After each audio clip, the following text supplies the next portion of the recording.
Οι τεχνικές ανάκρισης. Επιστήμη, ηθική και πρακτική εφαρμογή. Καλησπέρα σας.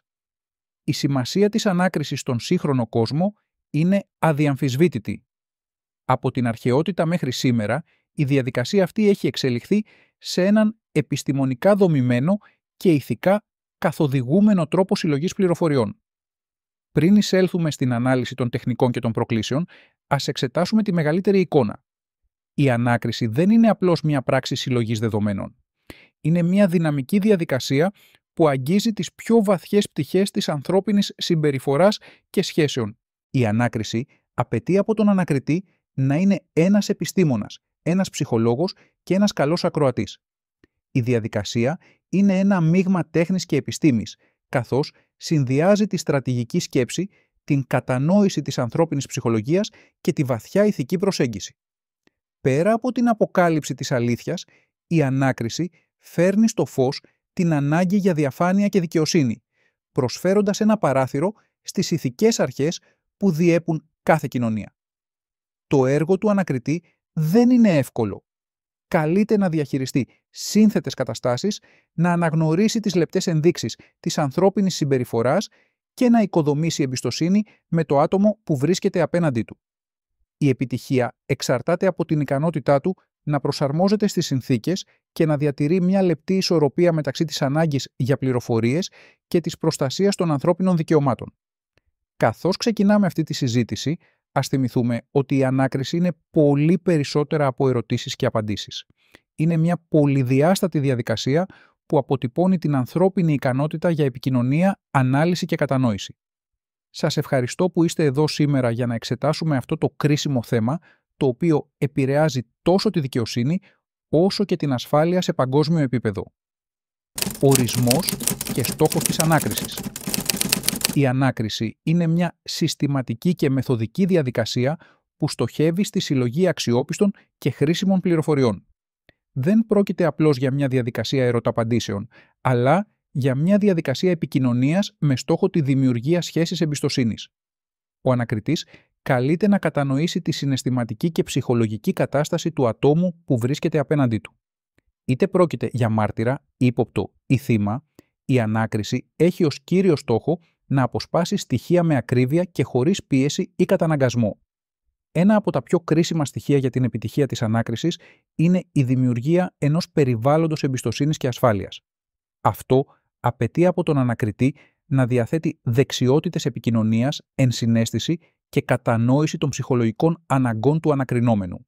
Είναι επίσης απαραίτητο να διασφαλιστεί ότι η διαδικασία διεξάγεται με σεβασμό στα ανθρώπινα δικαιώματα, διατηρώντας πάντα μια ισορροπία μεταξύ της συλλογής πληροφοριών και της ηθικής ακεραιότητας. Η ανάκριση, λοιπόν, δεν είναι μόνο ένας διάλογος, αλλά μια πολύπλευρη στρατηγική που περιλαμβάνει ψυχολογική προετοιμασία, τεχνικές παρατήρησης και εξειδικευμένη γνώση. Ο επιτυχημένος ανακριτής γνωρίζει πώς να χρησιμοποιεί τη λογική, τη διαίσθηση και την επιστημονική μεθοδολογία για να επιτύχει τα βέλτιστα αποτελέσματα. Ιστορική αναδρομή. Η ιστορία των τεχνικών ανάκρισης είναι μακρά και γεμάτη αντιθέσεις, αναδεικνύοντας την εξέλιξη της ανθρώπινης προσέγγισης στη συλλογή πληροφοριών. Στην αρχαιότητα, οι μέθοδοι βασίζονταν συχνά στη βία και τον εξαναγκασμό. Οι αρχαίοι Ρωμαίοι, για παράδειγμα, χρησιμοποιούσαν σωματικές τιμωρίες ως μέσο ανάκρισης, ενώ στον Μεσαίωνα η Ιερά Εξέταση ανέπτυξε πολύπλοκα συστήματα βασανιστήριων για την αποκάλυψη της αλήθειας. Αυτές οι πρακτικές, αν και αποτελεσματικές στη δημιουργία φόβου, συχνά οδηγούσαν σε αναξιόπιστες ή ψευδείς ομολογίες. Με την πάροδο των αιώνων και την άνοδο του διαφωτισμού, άρχισαν να αναδύονται πιο ανθρώπινες και επιστημονικές προσεγγίσεις. Κατά τον 19ο αιώνα, η ψυχολογία εισήχθη στις διαδικασίες ανάκρισης, με ερευνητές να εξετάζουν τη σχέση μεταξύ συμπεριφοράς και αλήθειας. Στις αρχές του 20ου αιώνα, η ανάπτυξη της ψυχανάλυσης και η προώθηση της κατανόησης της ανθρώπινης σκέψης και συναισθημάτων συνέβαλαν στη δημιουργία τεχνικών που βασίζονται στη συνεργασία και την εμπιστοσύνη. Σήμερα, η επιστήμη έχει οδηγήσει στην ανάπτυξη σύγχρονων τεχνικών που βασίζονται στην ψυχολογία, την ανάλυση συμπεριφοράς και τη διαμόρφωση στρατηγικών διαλόγου. Τέτοιες προσεγγίσεις θεωρούνται όχι μόνο ηθικά αποδεκτές, αλλά και πιο αποτελεσματικές, καθώς επικεντρώνονται στη δημιουργία μιας συναισθηματικά ασφαλούς ατμόσφαιρας που ενθαρρύνει την ανοιχτή επικοινωνία.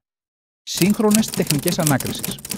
Ας δούμε μερικές από τις πιο σημαντικές τεχνικές που χρησιμοποιούνται σήμερα. Γνωστική συνέντευξη. Αυτή η τεχνική αποσκοπεί στη διευκόλυνση της ανάκλησης μνήμης μέσω μιας σειράς προσεκτικά σχεδιασμένων ερωτήσεων. Οι ερωτήσεις αυτές ενθαρρύνουν το άτομο να ανακαλέσει λεπτομέρειες συμβάντων χρησιμοποιώντας διαφορετικές οπτικές γωνίες και διαδρομές μνήμης. Για παράδειγμα, ο ανακριτής μπορεί να ζητήσει από το άτομο να περιγράψει τι θυμάται ξεκινώντας από το τέλος του συμβάντος προς την αρχή, μια προσέγγιση που συχνά ανακαλεί ξεχασμένες ή παραμελημένες πληροφορίες. Μια άλλη αποτελεσματική τεχνική είναι να ζητηθεί από τον μάρτυρα να φανταστεί τη σκηνή από την οπτική γωνία ενός τρίτου παρατηρητή. Επίσης, ενθαρρύνεται η χρήση αισθητηριακών ερεθισμάτων όπως η περιγραφή ήχων, οσμών ή ακόμη και συναισθημάτων που βίωσε το άτομο τη στιγμή του γεγονότος. Αυτές οι λεπτομέρειες μπορούν να προσθέσουν σημαντικά στοιχεία στην ανάλυση. Η μη γραμμική αφήγηση είναι ένα ακόμη κρίσιμο στοιχείο της γνωστικής συνέντευξης. Ενθαρρύνεται το άτομο να περιγράψει το συμβάν με βάση διαφορετικές χρονικές σειρές, κάτι που συχνά αποκαλύπτει ασυνέπειες ή κρυφές πτυχές της ιστορίας. Αυτή η προσέγγιση μειώνει επίσης τον κίνδυνο υποβολής και επιρροής του ανακριτή, διατηρώντας την αυθεντικότητα των πληροφοριών. Τεχνική Read. Η τεχνική Read αποτελεί μία από τις πιο διαδεδομένες μεθόδους ανάκρισης, η οποία χαρακτηρίζεται από τη δομημένη και σταδιακή της προσέγγιση. Αυτή η μέθοδος έχει σχεδιαστεί για να αποσπά πληροφορίες μέσω στρατηγικής επικοινωνίας και προσεκτικής ανάλυσης της συμπεριφοράς του ανακρινόμενου. Περιλαμβάνει 3 βασικά στάδια που εκτελούνται με αυστηρή μεθοδικότητα. Συλλογή πληροφοριών. Το πρώτο στάδιο είναι θεμελιώδες για την επιτυχία της ανάκρισης. Περιλαμβάνει τη διεξοδική ανάλυση όλων των στοιχείων που σχετίζονται με την υπόθεση. Ο ανακριτής εξετάζει αποδεικτικά στοιχεία όπως έγγραφα, ηχητικές εγγραφές και βίντεο, ενώ παράλληλα αναλύει τις καταθέσεις των εμπλεκόμενων ατόμων. Αυτή η διαδικασία του επιτρέπει να αναγνωρίσει πιθανά κενά, ασυμφωνίες ή αντιφάσεις που μπορούν να χρησιμοποιηθούν κατά τη διάρκεια της ανάκρισης. Επιπλέον, ο ανακριτής δημιουργεί ένα λεπτομερές ψυχολογικό και συμπεριφορικό προφίλ του ανακρινόμενου. Αυτό περιλαμβάνει την κατανόηση των κινήτρων του, της προσωπικότητάς του και της πιθανής σχέσης του με την υπόθεση. Για παράδειγμα, εάν πρόκειται για μάρτυρα, ο ανακριτής θα πρέπει να αξιολογήσει την αξιοπιστία του και την πιθανή επιρροή εξωτερικών παραγόντων. Η ακριβής προετοιμασία σε αυτό το στάδιο εξασφαλίζει ότι ο ανακριτής διαθέτει μια ισχυρή βάση γνώσεων και εργαλείων για να εντοπίσει αντιφάσεις και ψευδείς δηλώσεις κατά τη διάρκεια της ανάκρισης. Αυτή η προσέγγιση συμβάλλει στη διαμόρφωση στρατηγικών ερωτήσεων που ενισχύουν τη συλλογή αξιόπιστων πληροφοριών. Ανάλυση συμπεριφοράς.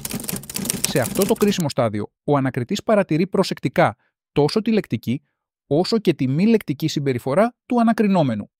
Η γλώσσα του σώματος, οι εκφράσεις του προσώπου, οι μικροεκφράσεις και η στάση του σώματος είναι όλα στοιχεία που εξετάζονται με προσοχή.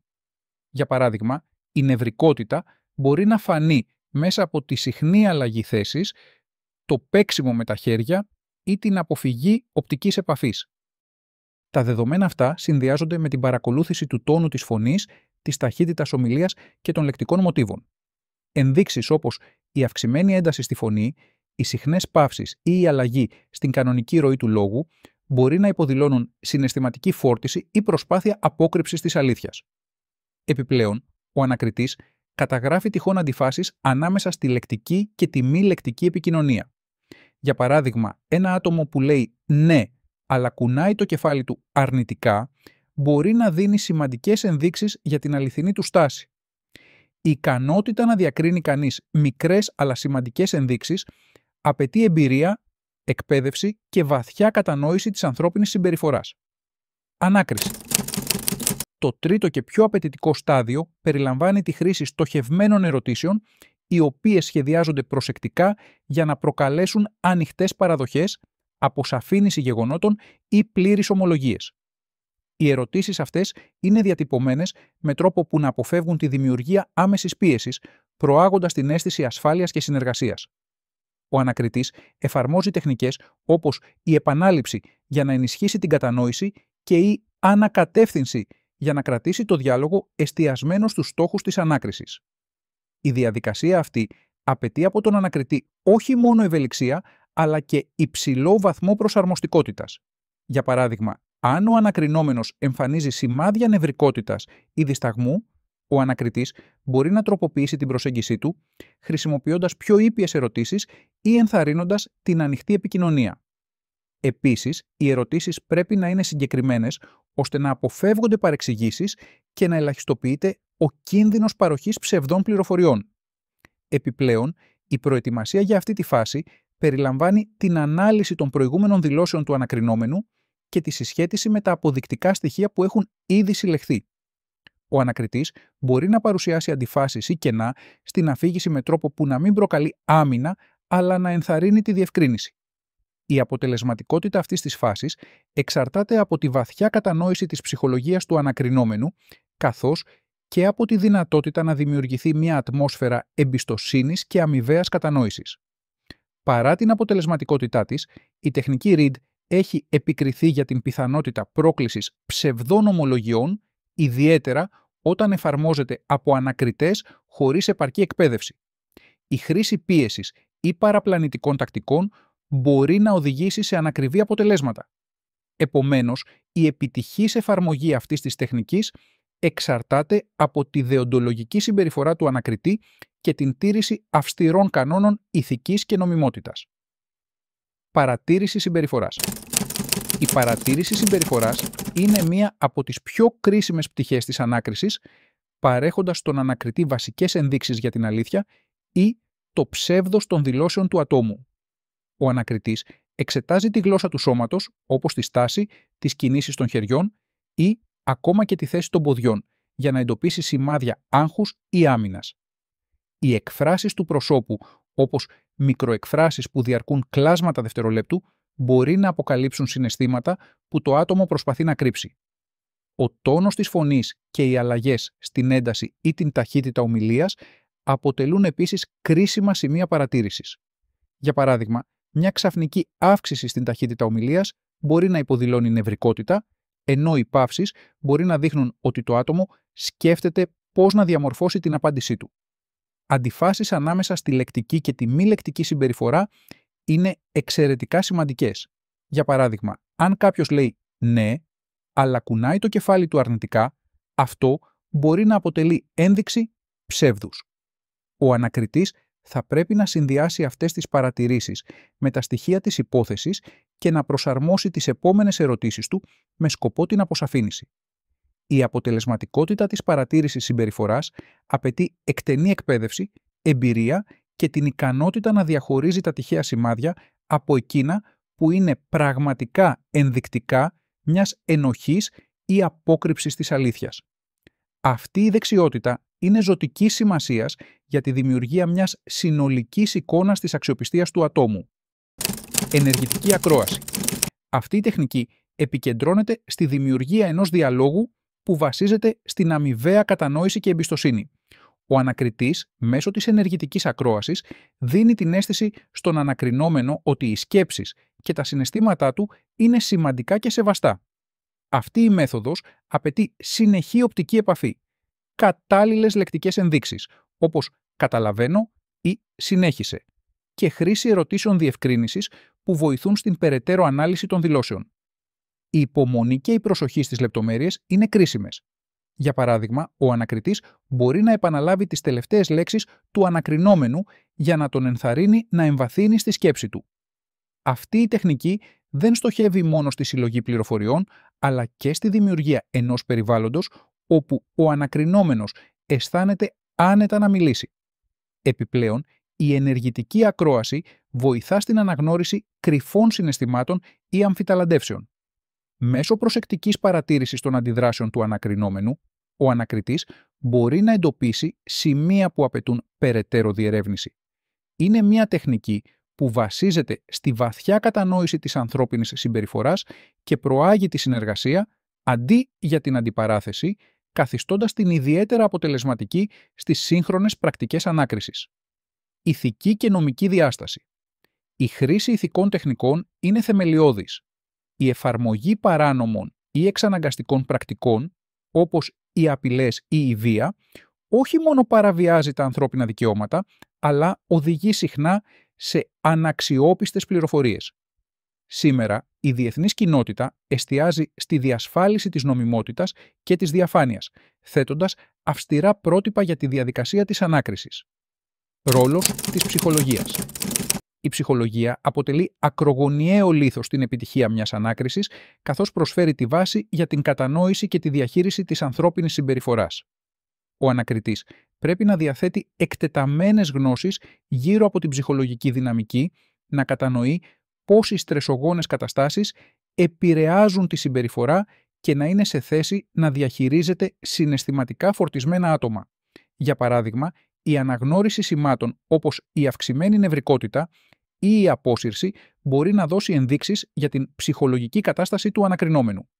Η εμπάθεια αποτελεί κρίσιμη δεξιότητα που επιτρέπει στον ανακριτή να μπει στη θέση του άλλου και να κατανοήσει τα συναισθήματα και τα κίνητρά του. Αυτό όχι μόνο ενισχύει την επικοινωνία, αλλά βοηθά και στη δημιουργία ενός περιβάλλοντος εμπιστοσύνης όπου το άτομο αισθάνεται άνετα να μιλήσει. Εξίσου σημαντική είναι η ενεργητική ακρόαση, η οποία απαιτεί πλήρη συγκέντρωση στις δηλώσεις του ανακρινόμενου, επιτρέποντας στον ανακριτή να παρατηρεί λεπτομέρειες που μπορεί να είναι κρίσιμες για την υπόθεση. Επιπλέον, η ψυχολογία προσφέρει εργαλεία για τη διαχείριση δύσκολων ή αντιπαραγωγικών συμπεριφορών. Ο ανακριτής μπορεί να χρησιμοποιήσει τεχνικές όπως η επαναδιατύπωση για να δείξει κατανόηση και η θετική ενίσχυση για να προάγει τη συνεργασία. Αυτές οι προσεγγίσεις όχι μόνο αυξάνουν την πιθανότητα απόκτησης αξιόπιστων πληροφοριών, αλλά διασφαλίζουν επίσης ότι η διαδικασία παραμένει εντός των ορίων της νομιμότητας και της ηθικής. Εφαρμογές και προκλήσεις. Οι τεχνικές ανάκρισης βρίσκουν εφαρμογή σε πολλούς τομείς, από την ποινική δικαιοσύνη έως την εθνική ασφάλεια. Στην ποινική δικαιοσύνη χρησιμοποιούνται για τη συλλογή πληροφοριών που μπορεί να οδηγήσουν στην επίλυση σύνθετων υποθέσεων όπως ανθρωποκτονίες, ληστείες ή υποθέσεις οικονομικών εγκλημάτων. Στον τομέα της εθνικής ασφάλειας, οι ανακρίσεις συμβάλλουν στην πρόληψη τρομοκρατικών επιθέσεων, την αποκάλυψη κατασκοπευτικών δραστηριοτήτων και την προστασία ευαίσθητων πληροφοριών. Παρά την κεντρική τους σημασία, οι ανακριτές αντιμετωπίζουν πολλαπλές προκλήσεις. Η πίεση χρόνου είναι μία από τις πιο κοινές δυσκολίες, ειδικά όταν οι πληροφορίες είναι απαραίτητες για την αποτροπή άμεσου κινδύνου. Επιπλέον, η έλλειψη συνεργασίας από τον ανακρινόμενο μπορεί να καθυστερήσει ή και να εμποδίσει τη συλλογή κρίσιμων στοιχείων.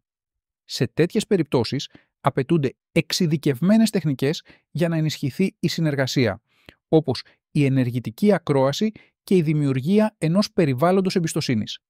Μία άλλη πρόκληση είναι η ανάγκη διατήρησης της αντικειμενικότητας.